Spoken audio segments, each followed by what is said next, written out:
ધોરાજીમાં પૂર્વ એમએલએના અલ્ટિમેટમ બાદ પ્રશાસન દોડતું થયું। પ્રશાસને રસ્તાનું સમારકામ શરૂ કર્યું। રસ્તાની કામગીરીમાં ભ્રષ્ટાચારનો આરોપ લાગ્યો હતો।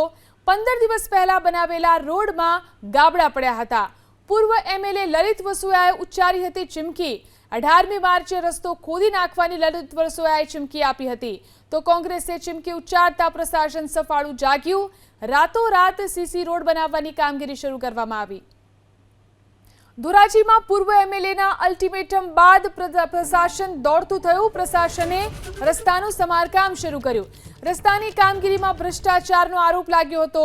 15 દિવસ પહેલા બનાવેલા રોડમાં ગાબડા પડ્યા હતા। પૂર્વ એમએલએ લલિત વસોયાએ ઉચ્ચારી હતી ચીમકી।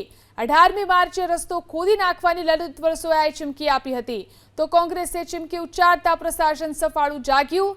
રાતોરાત સીસી રોડ બનાવવાની કામગીરી શરૂ કરવામાં આવી।